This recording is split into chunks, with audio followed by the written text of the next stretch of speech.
Okay, it is 9 p.m. on Saturday night, so we are going to get started learning a little bit of Hasidut together. Tonight we're going to read from this book, Kedushat Levi. And the Hasidic master that we're going to learn about tonight is Rabbi Levi Yitzchak Meberdichev. This is his book. He was born in 1740 and was the rabbi in a few different small cities in Poland, and specifically Berdichev. He was known as the defender of Israel. And to get a sense of his personality, before we get into his work, I'll tell you a short story.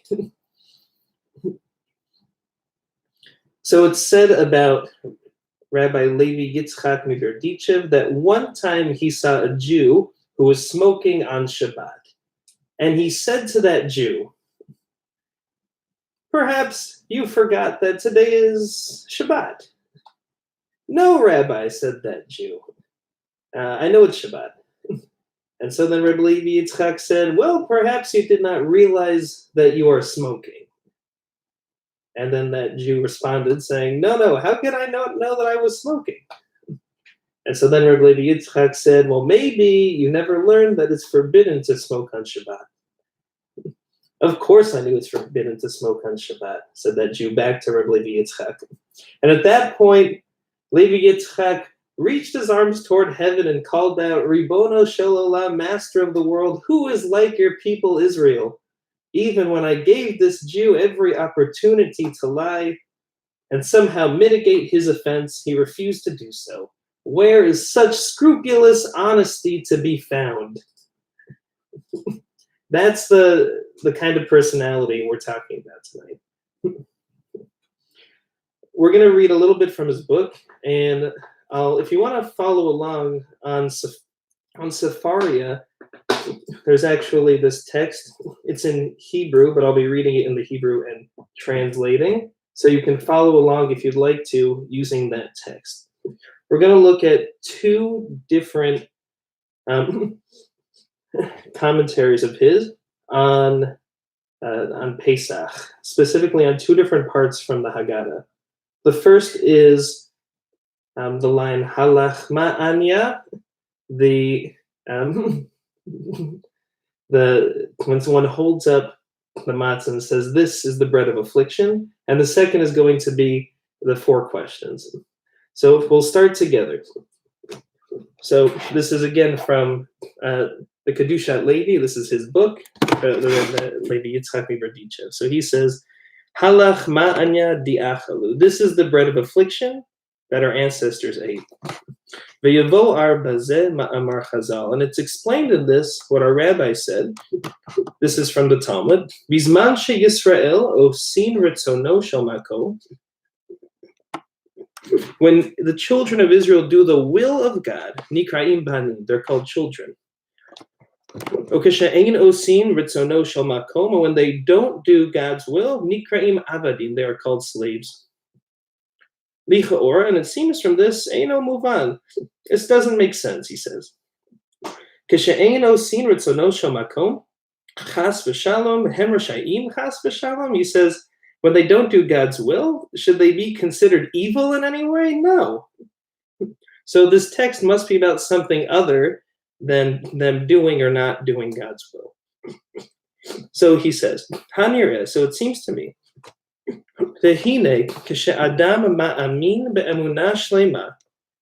when a person believes in complete faith, Shehakadosh Baruch Hu Avinu, that God is our Father, V'yeshlo ta'anug k'shemashpia tovot ala mo Yisrael, and actually that God enjoys giving bountiful goodness to his people Israel.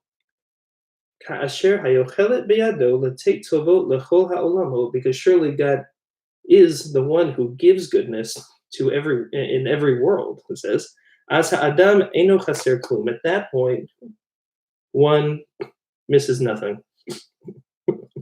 Which is to say, when one believes that the goodness in his or her life comes from God, that's when one is not lacking anything. Ukashivakesh min hakadosh baruch hu lerachem alamo, bevadai hakadosh baruch hu yimalei ritzono. And when one asks from God to be gracious to God's people, Israel, certainly God will fill that person's request. The main idea of this paragraph is going to be back to that line, which says that when one believes that all the goodness in his or her life comes from God, that's when one lacks nothing. And so that's what we're going to think about here, about what that actually means to believe that. Is it difficult to believe that? Is it easy to believe that? And to what extent one actually doesn't lack anything in their life if they hold that attitude. We'll continue. V'zeh haremez v'pasuk, and this is hinted at the pasuk in the book of Devarim. Tamim tiyeh im Hashem Elohecha. What this verse from Devarim, it's chapter 18, verse 13. It says, "You shall be pure-hearted with Adonai your God." Klomar, he says, what this text really means is, Atati yetamim, you will be wholehearted, bilti chaser shum devar, without missing anything. Kishetiyeh im Hashem Elohecha, when you are with Adonai your God. He says, read it differently. It's not a commandment to you that you shall be wholehearted with God. It's a promise. Which is to say, when you walk with God, when you live your life in relationship with God and believe that the goodness in your life is a gift from God, then you'll be wholehearted. You won't be lacking anything. Avo, k'she'adam ma'amim bazeh, as hu chaser, ki eino oseh ratzon b'Hashem yitzbarach v'hashpia aleinu tovot.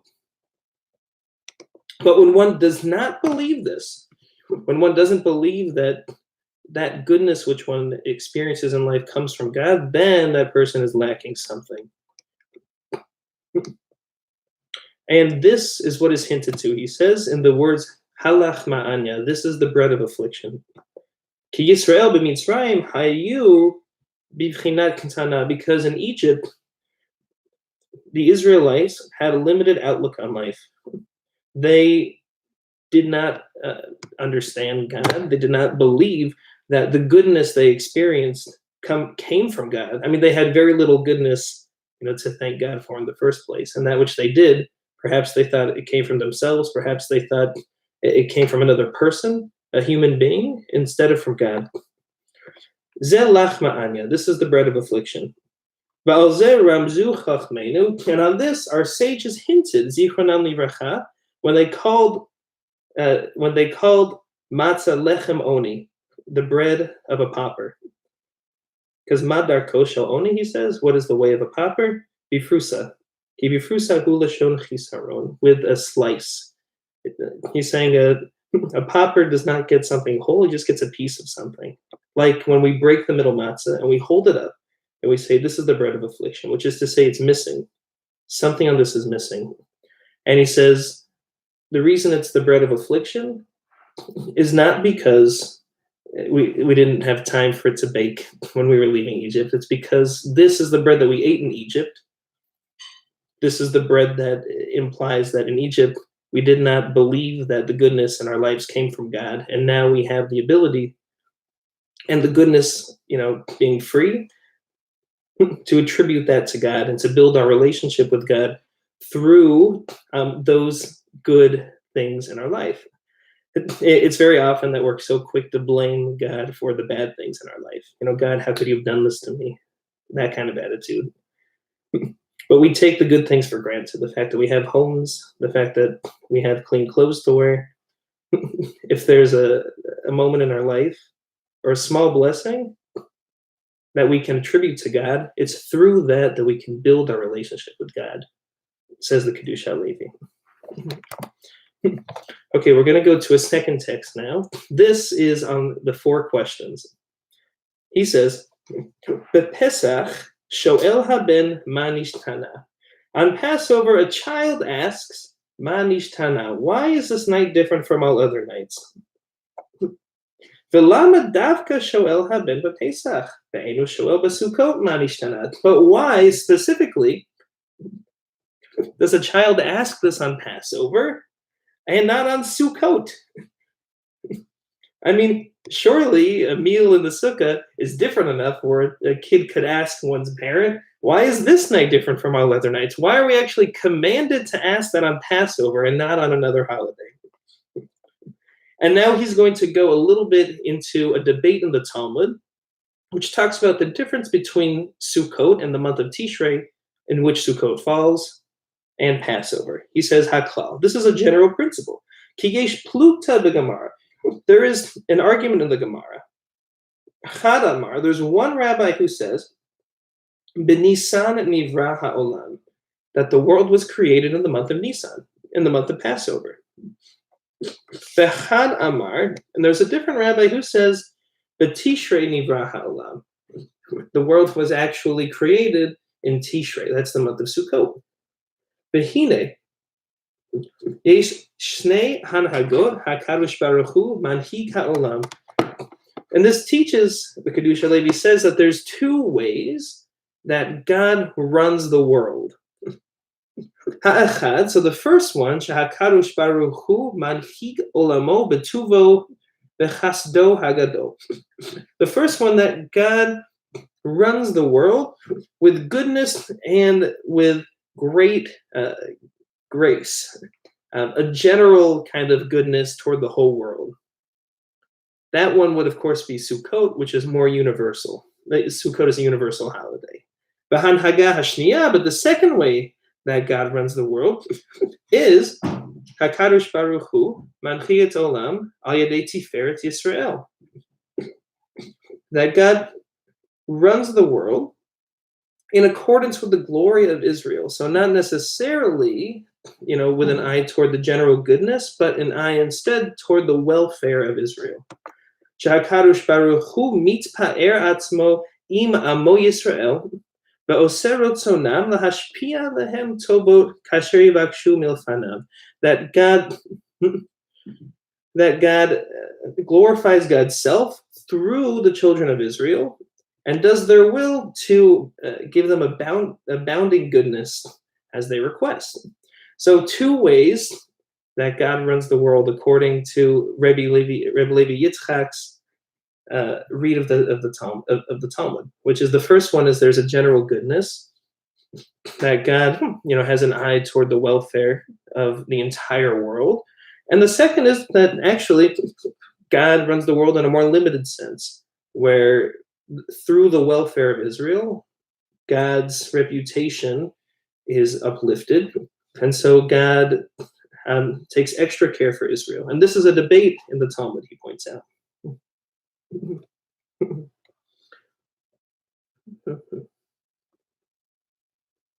V'zehu haremes b'pasuk, and this is hinted to in the Torah when we have this line, Az Yashir Moshe. This is in the Song of the Sea.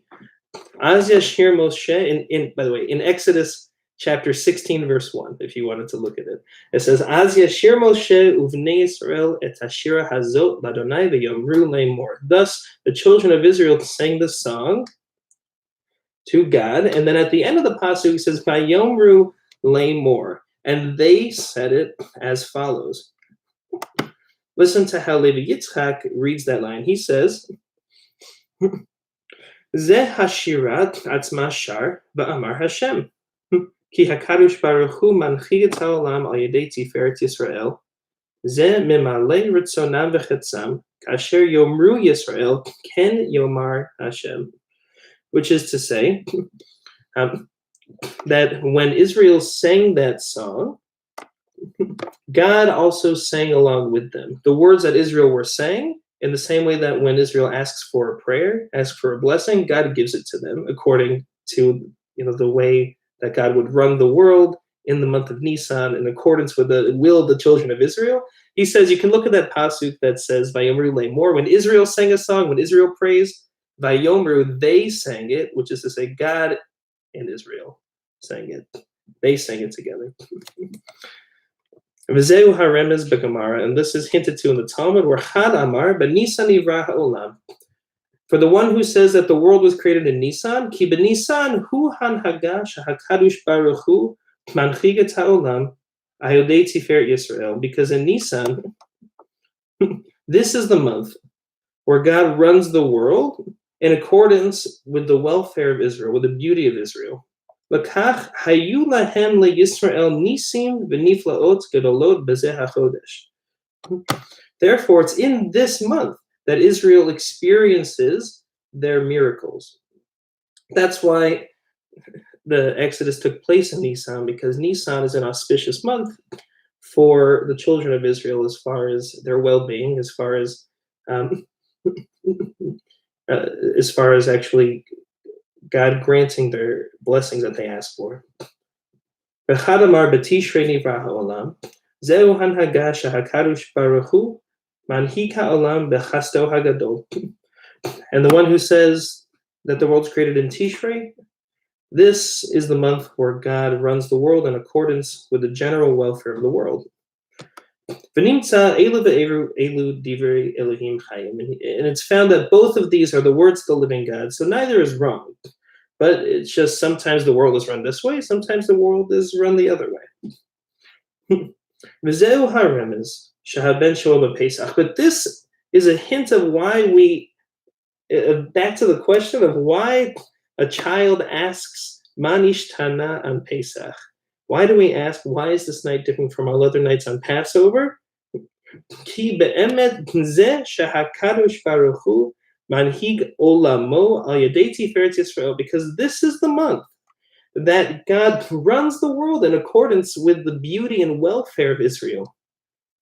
Hu zeh shehakadosh baruch hu mitzamtzem et atzmo ba'avur amo Yisrael. This is the month where God practices tzimtzum, which is a kind of a collapsing of God's self, a negating almost of God's being, getting smaller and smaller, in order to, for the welfare of the children of Israel. Tzimtzum is an idea, you can kind of compare it.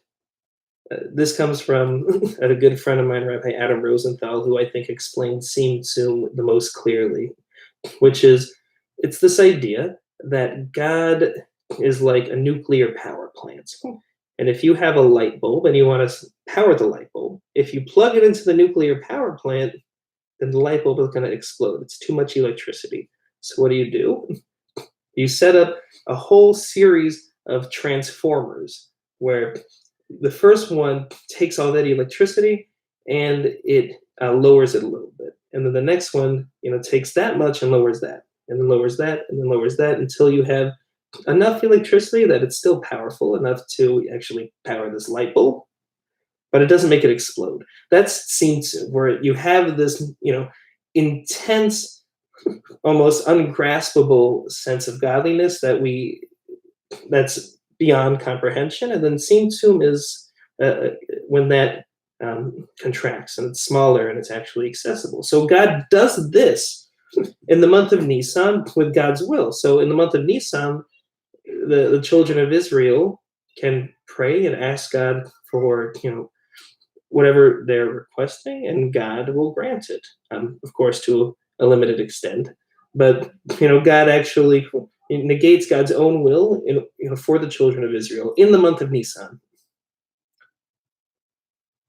Yeshlo ta'anu gadol mizeh, and God actually enjoys doing this in the month of Nisan.